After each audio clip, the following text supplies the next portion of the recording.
All right, all right. Hey, let me thank you to another episode of Talking PHAT, Unlocking Your Legacy with Talking PHAT. I'm your host, Keith Roberton, the Fin Coach, and you may notice something a little different tonight. Yes, that is right. We did not do our intro. It's really interesting. We've been doing our intro, and we've been having issues getting online. We have the show after the fact, and it will be on the Facebook, and I could put it on YouTube. But someone grabbed my content, and it was because of the music, I was told. So we had to leave the intro out, but nevertheless, again, this is Unlocking Your Legacy with Talking PHAT. This is where we bring public information that a lot of times is not public knowledge because we believe that action of knowledge leads to power. We have an exciting show for you today, but before we get into the show, let me just hit a couple things, y'all. Let me just hit a couple things, right? First of all, I want to send my condolences to the families that lost their loved ones in the plane crash in D.C., as well as the in the Black Hawk as well. A very tragic situation. When there's a mass loss of lives like that, that seem like it's a senseless situation. When you take off and you're flying somewhere, you expect to land. So we definitely send our condolences to those families, those that lost their loved ones, and our prayers and blessings go out to you. So real quick, I want to run through some because we're at the end of January, and as far as the economy and financial news, right? So typically, the way January goes, the rest of the year goes. If January winds up positive, we could be looking at 7-8%. If not, we could be looking at 1 or 2% growth. Who knows, right? But statistically, where January goes, the rest of the year goes. We had a good shock. Monday. With the DeepSeek, the AI from China. Oh boy, it sent some ripples through because our economy is held up by those 7 top tech stocks, right? They're real infused with AI, and they've put a lot of money in AI, and they've been showing up our economy for the past year plus, right? When we look at like OpenAI and what they've done, right? So listen, DeepSeek, what they were able to do, the large learning model like ChatGPT, BART, and some of the others, it costs hundreds of millions of dollars, right, to have that in your company to offer, right? Hundreds of millions. But what China was able to do, they were able to take between 6 and 7 million and put DeepSeek into action. Now, DeepSeek into action. Now, the thing about it, is it going to be as effective? We don't know yet. But when the computers first came out, and you had all this merit of these other computer companies that are no longer with us that came in. They definitely shook up the industry as well. It could be something like the Sputnik, like the when we launched that satellite out, but anyway, guys, let me slow down because I want to get on point right here. Just hit these couple things, then get out of here. So listen, right now, that so Microsoft and Meta, they met their revenue and their earnings. Tesla met the revenue, but didn't make the earnings. Now we're still waiting on Google, NVIDIA, Alphabet, Amazon, and Apple to report their earnings. Again, these are the companies that are shoring up our economy. Housing market, okay, the prices are up, sales are down, inventory is up, rates are up, foreclosures are up. Where's the housing market going? We don't know yet. We really don't know. Are they trying to turn us into a renter state? Time is going to tell because it could create a lot of opportunities in 2025. So depending on, who you're listening to, that is the direction in which you're going in. Then we look at credit card debt. Credit card debt is up still 1.1 T and climbing, because people are using more credit cards now to live off of, so these are some of the things that we talk about on the other channel. Car industry, well, the car industry is no longer running around in ICU. They're not in the critical care unit. They got a bit of reprieve, but they still have some issues because of the cost of well, first of all, we import a lot of goods, right? We import a lot of goods, and so the big focus now is on exporting. So the truth of the matter is our exports are up, our imports are down. So the cost of goods are up. So that affects the car industry. So inflation, we'll see where we go, y'all. But that's what's happening, So this is a time opportunity to get your finances in order. And so be able to take that legacy wealth and move it to the next generation. But you got to start. But in any case, guys, listen, I'm going to introduce you guys to Mr. Quinton Moody.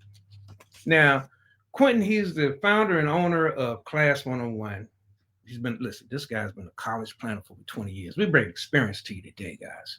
So when we look at he got his BS in telecommunications, then he has a master's degree in project management. Can anyone say Six Sigma out there? Six Sigma, right? So listen, he finds joy into his job, as far as providing education, and he feels education is power. And so I want to present to some and introduce to others, Mr. Quinton Moody. Quinton, how you doing, sir? Good evening, everybody. Nice to be here. Well, listen, man, I want to thank you for taking time out of your busy schedule, man, to just come here and share some of this information you have with us, man. If you don't mind, why don't you introduce yourself, man, to those that are out there? All right, and my name is Quinton Moody. For those who don't know, I'm the owner of Class 101 out of Chesapeake, Virginia. So my office is located in Chesapeake, Virginia, and for those that know the area, it's right across the street from Greenbrier Mall. And I was talking PHAT. All right, man. All right. So listen, man. It's an interesting career path that you're on. Can you tell us how you got there, man? I guess the easiest thing is that I got here it wasn't on purpose. I was perfectly happy in my previous careers doing the things that I was doing there. But what really got me interested in it is when it was time for my own kids going into high school, going into college. I did what I felt like most parents would do. We just kind of left it up to the schools. If the good grades were coming back and the grades were good, a lot of us parents, we were like happy. Hey, the grades, the kids are passing the classes. Whew, what more could I ask for? They staying out of trouble, passing the classes. Except for there was no direction on what they wanted to do in life. There was no focus on what they wanted to be able to do in life. There was no one that was actually you can go and sit down and talk to. Most of the kids had no idea who their guidance counselor is. Someone who's picking the class schedules for them to be able to participate in had not even have a conversation with them. And then when I tried to be able to have conversations just to see what was going on, what were my options, I ran across a lot of things like most parents do. You have to take time off of work to actually go to the school. And then for me, it was always traveling job. So a lot of times it was pretty hard for those things. But you have to go down to the school. You get squeezed in amongst a small amount of time to be able to talk to a guidance counselor, which was really hard to kind of get a hold of. That was just my experience. And so as I kind of went on, I started to look outside the school for help, figuring out I want to get my kids started. And I'll tell you about my story in just a moment, why this was passionate for me, is that when I started looking outside the school, I found a bunch of tutors. And that was great. If they needed help with math or science, it was been tutoring. But as a parent, I wanted to have someone I can go to and says, okay, let's sit down and let's make a plan. Something's going to happen after high school other than just sit at home and do nothing. Right. So you're going to go to college, right? Maybe you go in the military. Maybe you go and do trade school. Now, for me, it was mostly college I was thinking about, because at the time when I started it, it's the old conception that most of us have is that if you go to college, you're guaranteed to be success for the most part. For college kids make more money than someone who doesn't go to college. So there's a trick about that. We can talk about that maybe as we go a little bit later on. Okay. But the main thing is that, I kind of wanted my kids to go to college. I felt like they were smart enough. They were going to do well in college and things like that. So when I was looking around, I didn't find anyone that can actually come together and doing the planning. I started reaching out of the state. So I started looking online and I actually came across a company that actually did it. And by the way, I'm owner of the one in Chesapeake. However, Class 101 is a franchise. There are about 55 of us located all over the country. I did not know anything about this until I started looking for my own kids. When I kind of found out about the program, I ended up loving the program so much. I wanted to sign my kids up right away to the people I found in Kentucky. And the first thing they said to me is, "Oh, I'm so sorry. We don't handle Virginia." Oh, wow. And I was really upset about that. Thought it was the greatest program ever. So then I thought I was going to be smart. I wanted to go talk to the people because I figured they would know their competitors. But what really ended up happening is I found that I loved the program so much. I reflected back on my own life, that the career that I've had and actually ended up enjoying the things that I've done over the years. I just wanted that to come from my kids and then other people's kids, to kind of actually get into something because you want to get into it, not because you felt like you had to do something just to make money. And so because of that, it just went really easy for me. I was close to retirement. So I retired from my main job. left that particular company and started this company here with the sole purpose of see a need, fill a need. There was a need in Virginia, and I wanted to fill that need to be able to help other kids and parents figure out this whole college process, this whole process about what happens next after high school. And on the process of me learning more about it and getting more engaged in it, I found simple things that most of us had not even thought about. Probably the number one question I get from a lot of people is, when should I start college planning? A lot of people ask that question. And so my answer to you is depends, number one. And number two is this. There's two ways of doing this. One is the financial head that you have to put on and start planning financially. From the time you're thinking about having a child, that's when you should start planning that one. And there are plenty of people to go out here that you can talk to that will give you advice on those things. My suggestion was, you don't know what you don't know. That's right. Rely on the expertise of the professionals that are out there. You don't have to just talk to one, talk to many until you feel comfortable about understanding the direction and the path you want to handle financially. And then those will be the things you'll get started with that. So that's one aspect. The other aspect is academically. Academically, typically a lot of parents is when the kids are really young, pre-K, kindergarten, elementary school, a lot of us parents, they're all involved, right? We get the kids, we go out to do the after-school programs, the summer camp, kickboxing, swimming. But as they get to middle school, parents' involvement become less. When they get to high school, it's almost non-existent for PTAs anymore. We're leaving a lot of things up to the school system to do. But one of the things what we find out about then as parents is that we end up finding out information too late. In this particular area, there's lots of STEM programs, and majority of the STEM programs, you can only get access to the STEM program from going from 8th grade to 9th grade. So if you find out about it. If you could, because some might not even understand or know about the STEM program, could you explain it a little bit, please? Yes, definitely. So we have programs that are science-based, specific science-based programs. Like in Chesapeake, they have something called the Science Academy. We have engineering programs like Project Lead the Way. These are specialty programs that you can actually have your kids get involved in, especially if it matches their background. So for instance, I have one that's now in the Suffolk school system that's doing the medical program that's doing there for them. Yeah, so it really gives them insight into careers that they're interested in. It kind of gets them involved in it. And it's just another resource for you as parents to kind of really spark that kind of thought in the child. So if they see the light at the end of the tunnel, that, what life could be like for them and they can do the things they want, generally you turn away from having to repeat yourself over and over, telling them to do something till they're doing it themselves a lot of times. Got it. Yeah, a child, they do love to do what they like to do, right? So let me ask you this question. So how early should this process start with the parent? When should the parent start? So for me, for academically, when I started this, I thought 11th grade and 12th grade, I thought it was going to be. But what I found out years and years ago as I really get into this, 7th and 8th grade is really where you're going. 6th, 7th, and 8th grade. So middle school. And that's really hard for a lot of parents because you think that it's far away. I don't have to think about doing that right now because I got plenty of time.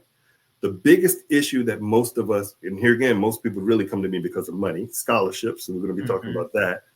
But the biggest issue is if you want the money, there are things you're going to have to do to get it, requirements.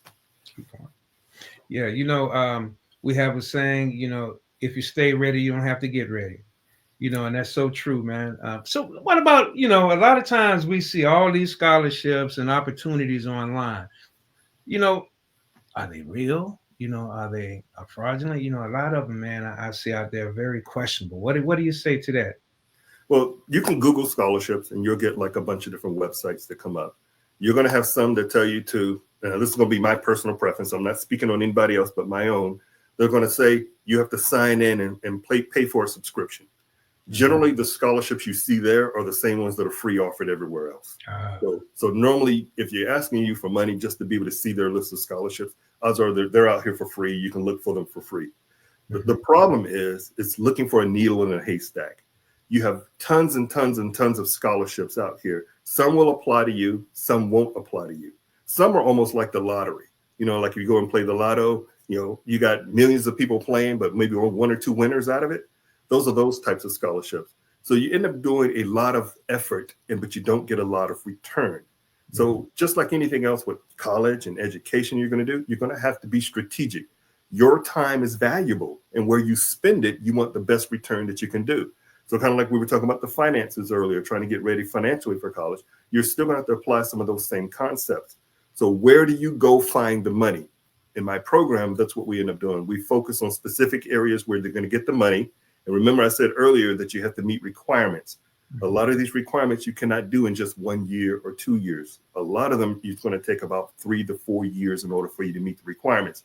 So if you ever hear people say that, oh, so-and-so, I did all these things, my kid got great grades in school, but no money, right? No scholarships. That's pretty common because it's not just about your GPA. But most of us used to think, at least I did, used to think that as long as my kid get great grades, then you're going to get money. And it doesn't really work that way. Sure. So let me ask you this. So when a child comes into your program, let's say this junior high school student comes in your program, you know, they have no clue about what it is that they want to do. Unpack that. What is that process like? Well, most common thing that for the parent before I got in this here, I was like a lot of other parents. The first thing we focus on are specific careers. We don't do that here. Don't put a name to something. Don't put a label to anything. You know, if you do that, then kids will make either a judgment call to either say yes, and they have no idea what you're talking about anyway, or they'll make a judgment idea that says, no, I don't like that. And they still don't know what you're talking about. So the idea is that really what you want to do when they come in at that age group, I really focus on what they like to do, the things that come naturally to them. We can build a career because this is America. You can pretty much do almost anything you want and make money in this country, but you have to have a plan to do it. So a lot of that, what we do is we build it around the things that they come naturally at, the things that they like end up doing. And I'll give you a specific example. I once had a parent come in with a child, and I normally ask them what do they like to do for fun, just to kind of get to know them and figure out some skill sets that may be out of it. Now, the kids doesn't know that. The kids just think I'm just asking them for what do you like to do for fun. But before the child can answer, the mom jumps in and says that they don't do anything. He just sits in the garage playing video games with his friends all day long. And this was during the summertime months. So the kids were out of school and sitting there playing video games. Now, for me, the kids doesn't have to know this. The parents, you guys don't have to know this. But for me, that's my job now. My job is to tie that into a career. I don't have to give it a label for the child to be able to do. But what I can be able to do is promote, kind of sit there, give him the opportunity to expand, show interest in what he's doing. Because a lot of times when I start doing that with the kids, they start developing themselves. So for those who don't know, when it comes to playing video games, for instance, there are skill sets that get involved with that. Most of them would change from doing an Xbox to a PlayStation to go to computer gaming. Computer gaming, they're going to want to know about computers in order to improve their game, not because they want to know about computers. They have a specific reason. But don't tell them. They're actually going to learn about computers. And better than yet, the name of the program that they don't need to know about is either going to be computer science or computer engineering in order to give them the skills in order to fix their game. So they're going to get that training that they need. They just don't tell them, would you like to be a computer engineer? They're going to like, no, I don't want to do that. If I start focusing on that, that's what they're going to do. But focus on the things that interest them, like them. And that's what we do when they come into my program. And we build situations, we build programs around that, we build activities around that to further develop that, to get them exposed into those worlds. Wow, that's wonderful, man. So you actually mentor these children as well, right? When they come under your umbrella to kind of... You have to. Kids need to know that whatever they want to do, I'm like, let's do it. So I have had kids come in and like they want to be football stars. I'm like, all right, let's do it. You know, I have kids that come in and says that I just want to play music and something. I want to be a rapper.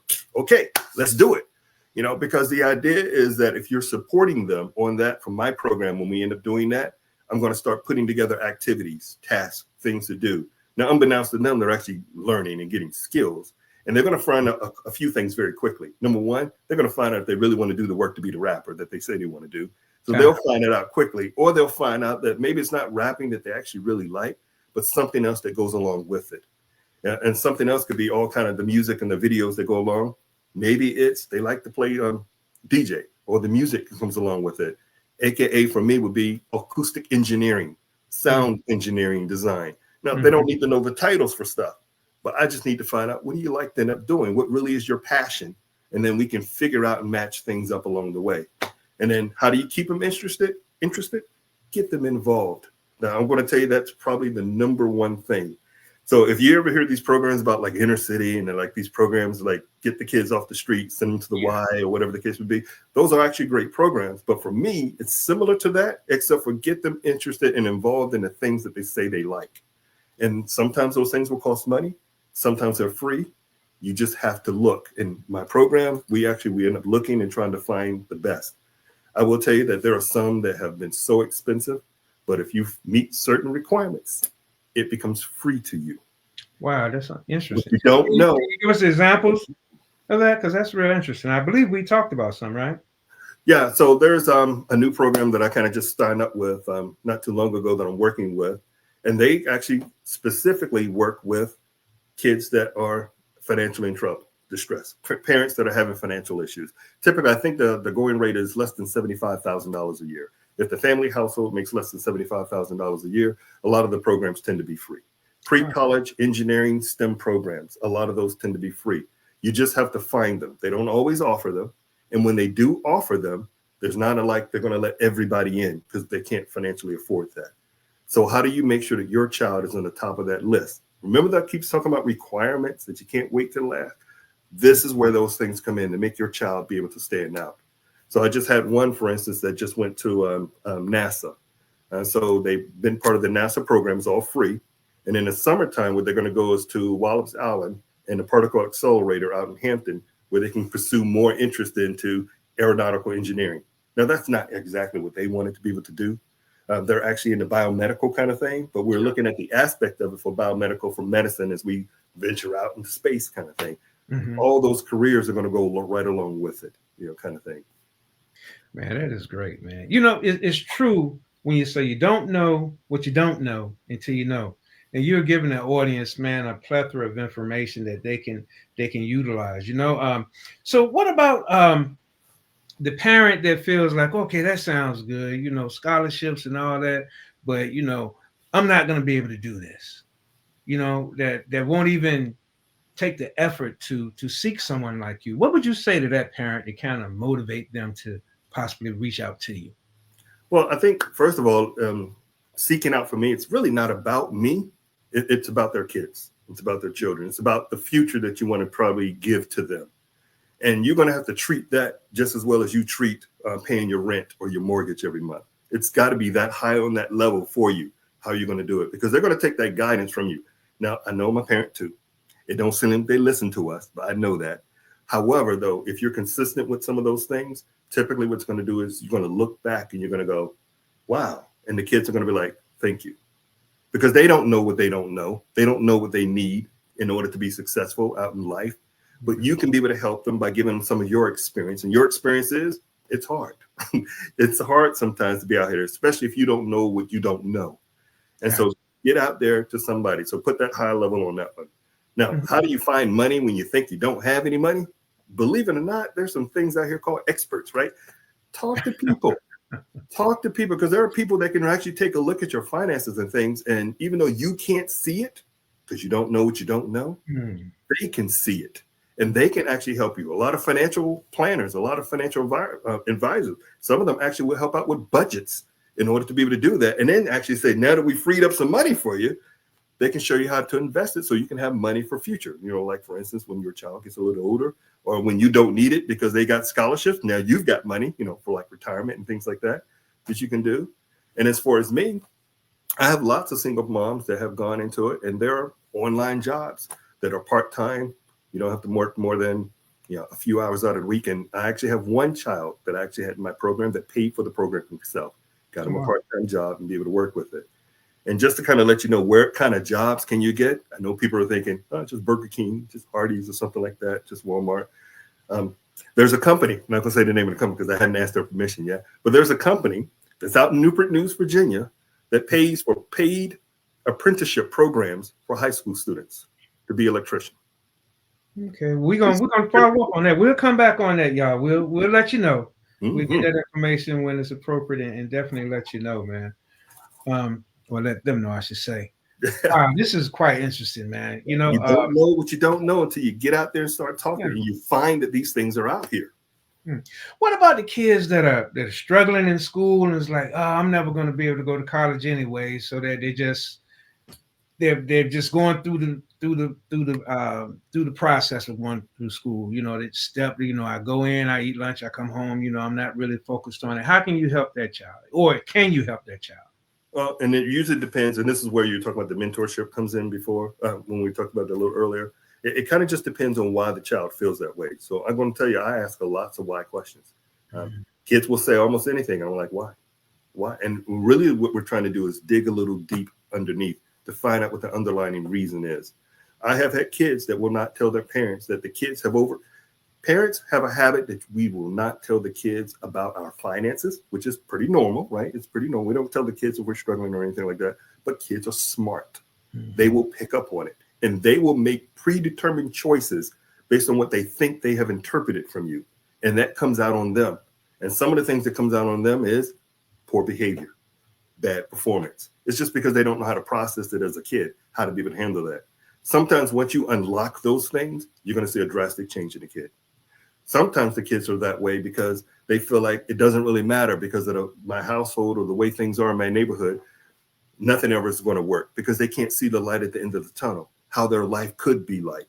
So once you start showing them how those things are, typically those things are going to change. And then the other time is that comes out of it is that sometimes people have a habit of chasing money. So they're throwing these big name jobs and careers out to kids who really don't have this. You have to have the right fit for you. Everybody can't do everything. I am not an astrophysicist. That is not my job. So don't make me go take classes to be an astrophysicist because I don't want to be an astrophysicist. Because of that, I'm not going to do well in that class. And it's going to hurt me psychologically for those things. Find the right fit for me. And that'll be the same thing with the kids. Believe it or not, we do have some kids that don't need to go to college because it's not for them. But sitting at home is not an option. Trade schools and military. Man, that was a great point. I'm glad you brought that up because I was going to ask you about that. What about the child that just doesn't want to go to school? Do you have options for them as well? So trade schools, just like any other college, you just have to find the right fit. Don't chase the money, chase their skill sets, what they like to do. So I had a family out one time that came from North Carolina that works with me, and they were adamant that their son was going to go to college. And the son was adamant that he was not going. He says, it's just not him. Doesn't want to sit in a classroom type environment. He doesn't want to do that. Now, I did happen to find a college that does a project style training other than a traditional classroom setting, but it still wasn't him.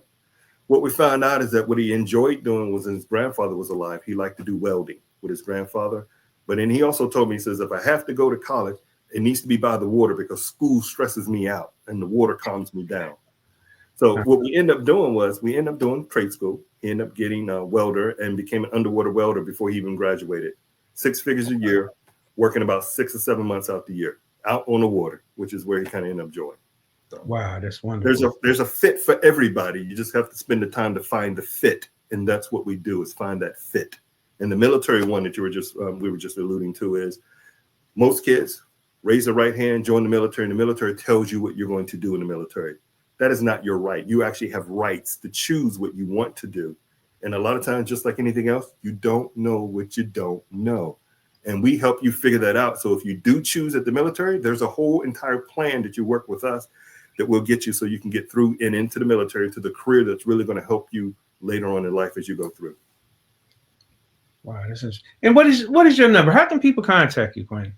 All right, so the easiest one is you can go to our website. So I'll talk about that one first. It's www.class101.com/Chesapeake VA. You can Google us. We're the only one that's in Chesapeake, so it actually comes up, Class 101, if you just Google it, Chesapeake, Virginia. And you can also give me a call. My number is 757-272-1702. 272-1702. And the biggest thing is it costs nothing to have a conversation with me about your child. Nothing. You don't know what you don't know. Let's talk specifics about you and your family and what you guys are headed to. At least find out the information. Got you, man. That's wonderful. Wow, this has been great, man. Just listening and gathering this information. I mean, it's definitely opened my eyes to a lot there. Is that right? Did I have that right there? Is all that right? The last part, instead of VA, to be Chesapeake VA. So right. after the slash, to be Chesapeake VA. Let me fix that. If I can. Well, look, y'all see it. It's Chesapeake VA. We're not going to have to. Chesapeake VA, class101.com, Chesapeake VA. Yep. All right. Wonderful, wonderful, man. And well, look, Quinn, we try to keep this under 30 minutes, man. I'd love to have you come back again and share with the folk, some more insights into, how to prepare that child for the next step, as they leave high school, whether it's college or these other areas of life academics, right? Whether it's the apprenticeship program, military, or even, other career paths that they can actually start to learn while they're in school as well. These other various courses that you talked about, man. Yes. But before we go, there's one prerequisite to coming on the show, which I told you about, right? Okay. And we call that the sauce. Mm-hmm. So the sauce is some information that you're able to provide to the audience that they can put into action as soon as they get off this podcast. Okay. So, Mr. Quinton Moody, what sauce did you bring for the audience today? What say you? I think the biggest thing that I run across in everyday life is this: procrastination kills. Don't procrastinate. The biggest thing you can do today is, if you have a child that is in middle school, that's in high school, that maybe even in elementary, there are things that you can get started today. Number one, you can call me. It doesn't cost anything. We can set up an appointment, just have a conversation. Number two, the second part of that, I told you the aspect of it was finances. You can contact a financial advisor. Just start off with one. You're not committed to anything. Find out what they're talking about. That's the best thing you can do, is don't delay, don't procrastinate. Find out today. Set an appointment up tomorrow. Wonderful, wonderful. That's right. What do you do when your today is tomorrow and you didn't plan for it yesterday? When your tomorrow is today and you didn't plan for it yesterday. There we go. Yeah. Well, Queen, I want to thank you so much for coming on. Now, before we go, I'm going to ask you to give us that insight again as to who you are, your business, how to find you, and the last part. I've just been talking fat. All right. So my name is Quinton Moody. My company is Class 101. I am located in Chesapeake, Virginia. You can Google me online at Class 101 for Chesapeake, Virginia. I'll show up. You can reach me at 757-272-1702. And I've just been talking fat. Boom. We're going to have to give you an award there, brother, because you're the first one that was able to hit, and we didn't have to redo that part again. Well, listen, Quinn, we thank you so much for coming, man, and I look forward to having you here again real soon, brother. All right. You guys have a great night now. Brother, thank you. Wow, that was a lot of information, y'all. Hopefully you guys had your pen and paper out and you found it useful in what Quinton was sharing with us.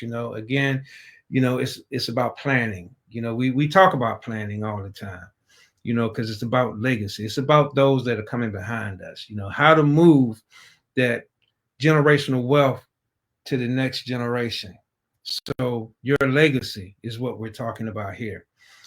Talk about, getting with a financial planner. Do y'all know one? Someone that can help y'all? Someone that can help y'all plan with your finances? And I just wanted to say that this episode has been sponsored by 12 Stone Consulting.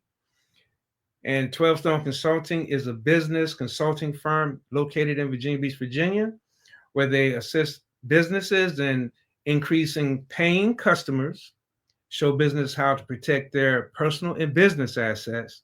And oh yeah, they got money too. But anyway, guys, I hope to see you next time. And, come back next week, next Thursday, 8:00. I may have, listen, I'm working on something for y'all. I'm working on something. I'm not going to spill the beans yet, but I'm working on something for you.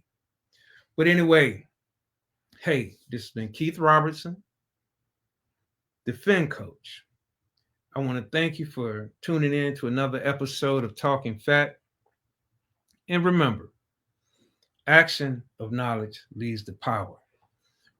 When you don't have action behind knowledge, you just have information. All right. I'll see you next time. Tune in. Oh, listen, don't forget to like, share, and subscribe. Let us know you're out there. And if you have something that you would like to share with the audience that you feel that would be beneficial, reach out to us. We would love to hear from you. But anyway, again, Keith Robertson, the Fin Coach. Thank you for tuning in to another episode of Unlocking Your Legacy. You have just been talking fat. Peace and blessings. See you next time.